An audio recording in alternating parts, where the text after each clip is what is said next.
Kwisambiri z'umugoroba wa tariki ya 7 z'ukwa gatatu 2023 nibwo mu Rwanda hamenyekanye inkuru y'incamugongo y'uko umwe mu bagabo bahambaye babaye mu gisirikare cy'u Rwanda General Marcel Gatsinzi yitabye Imana.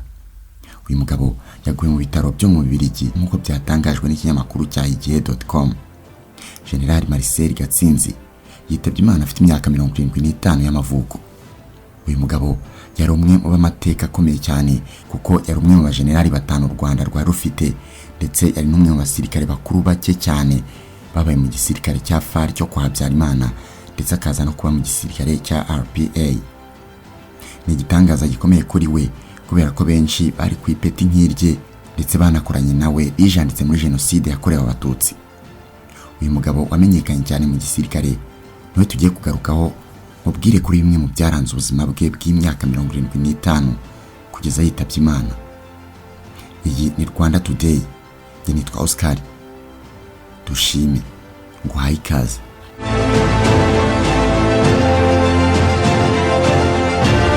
Ikaze nanone mu kiganiro cyacu kandi cyane.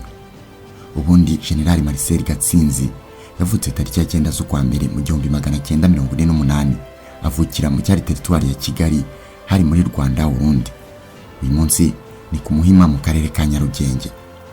Yavutse mu bihu Rwanda rwari mu bihe by'ubukoroni aho rwari rukoronijwe n'Ababiligi.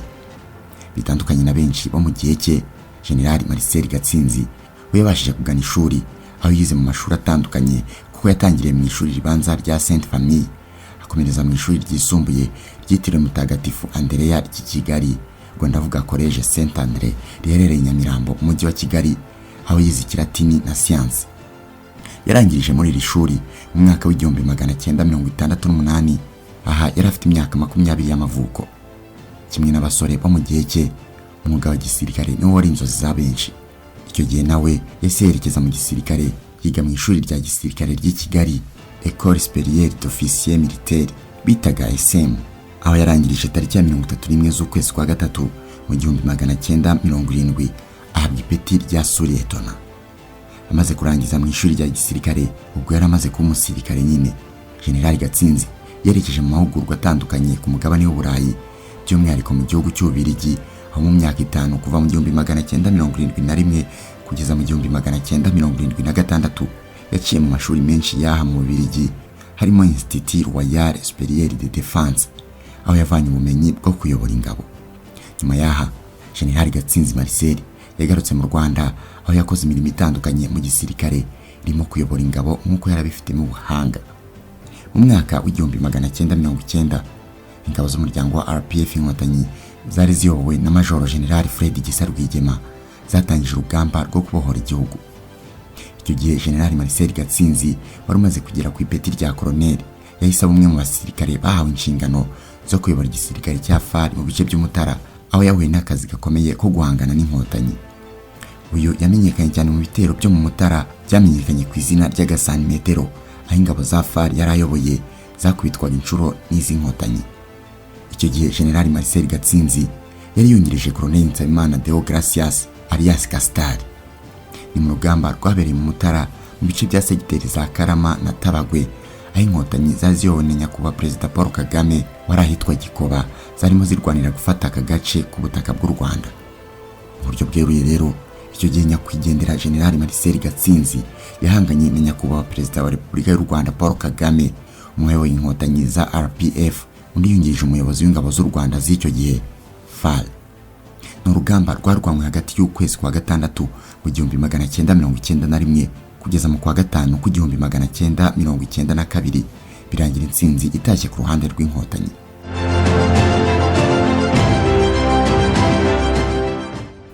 Nyuma yaho, General Marcel Gatsinzi yavuye ku rugamba ahabwa izindi nshingano, aho byageze mu kwezi kwa kane ku mwaka w'1994 ari umuyobozi w'abofisiye bato mu ishuri rya gisirikare ESO, École des Sous-Officiers, ryari muri komini ya Ngoma, uri mu karere ka Huye.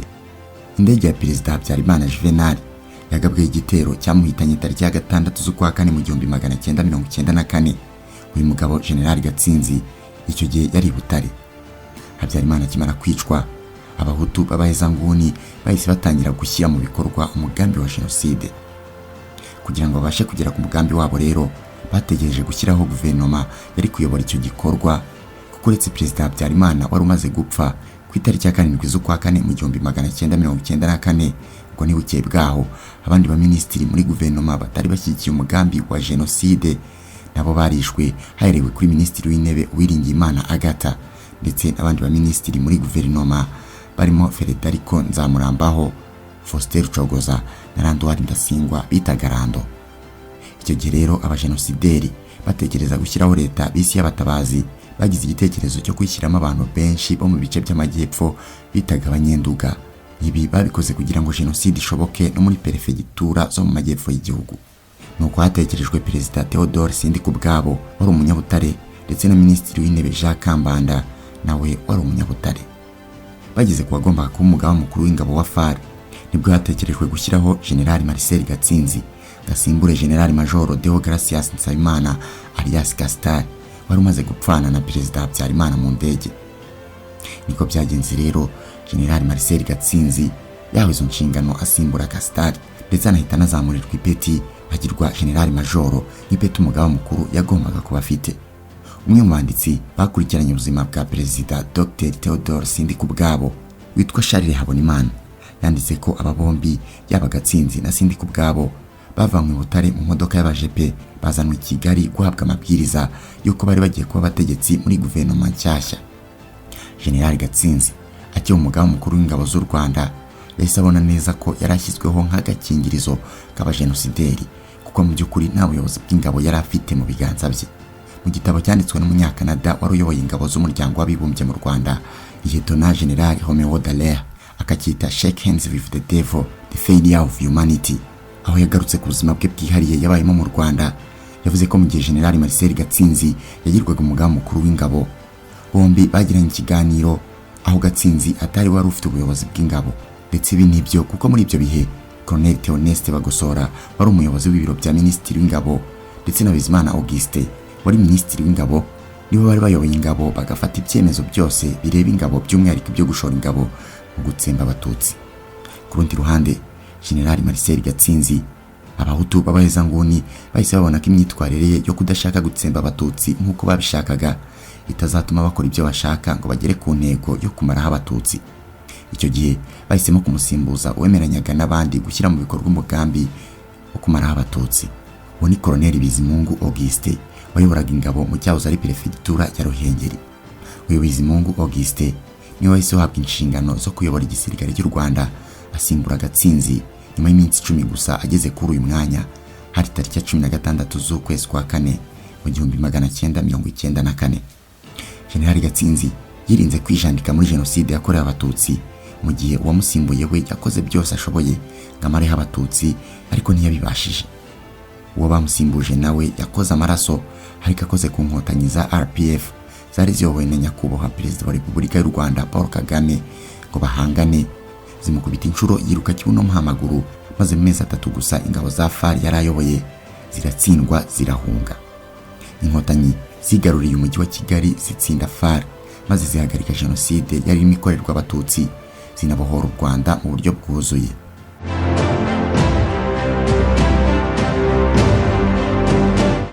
Icyo gihe u Rwanda rubohorwa, General Marcel Gatsinzi yari ari mu nkambi ya Kigeme aho yari kumwe n'abandi basirikare. Aha yavuye agana muri Repubulika Iharanira Demokarasi ya Kongo anyuze Rusizi. Gatsinzi yabaye muri Kongo mu gihe cy'ukwezi mbere yo gutaha akinjira mu ngabo za RPF. Mu gitabo nakubwiye, Lieutenant General Romeo Dallaire yavuze ko Gatsinzi n'abandi basirikare bari kumwe nawe bamuciyeho ngo bavuganire kuri Perezida Kagame wari uyoboye ingabo za RPF Inkotanyi ngo babashe kwinjira mu ngabo za RPA. Amaze kugaruka mu Rwanda akinjira no mu gisirikare cya RPA, inshingano za mbere Marcel Gatsinzi yahawe zari zo ko umugaba wungirije w'ingabo zirwanira ku butaka. Ni inshingano yabayeho kuva mu 1995 kugeza mu 1997. Kuva mu mwaka wa 1997 kugeza muri 2000, General Gatsinzi yagize umugaba mukuru wa gendarmerie y'igihugu. Nyuma y'iki gihe mu mwaka wa 2000 kugeza muri 2002 yagizwe umuyobozi w'urwego rw'ubutasi NISS.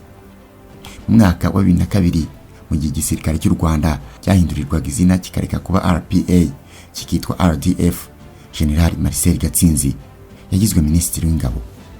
N'umwanya yabaye imyaka 8 yose kugeza mu kwa kane kwa 2010 ubwo yasimburwaga n'undi mujenerali w'ibigwi bikomeye, General James Kabarebe.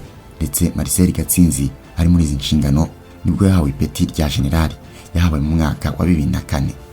Nyuma yo kuva kuri uyu mwanya wa minisitiri w'ingabo, nyakubahwa perezida wa repubulika yagize General Marcel Gatsinzi minisitiri w'ibiza no gucyura impunzi.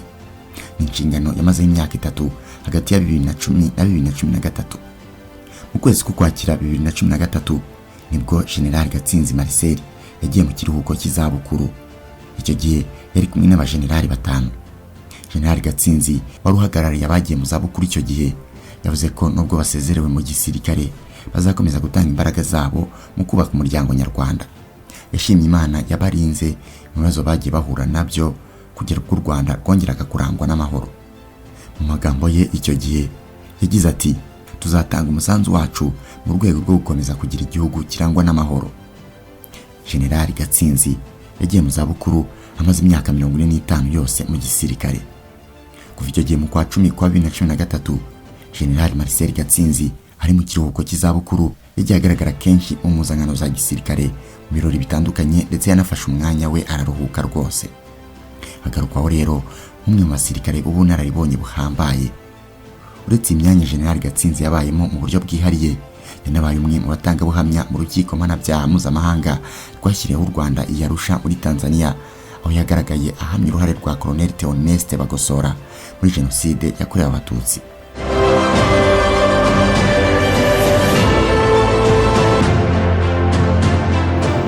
Ngayo nguko ngibyo ibya General Marcel Gatsinzi.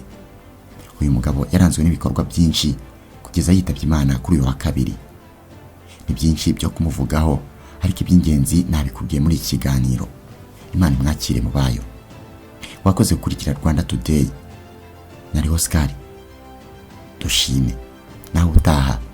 Imana barinde.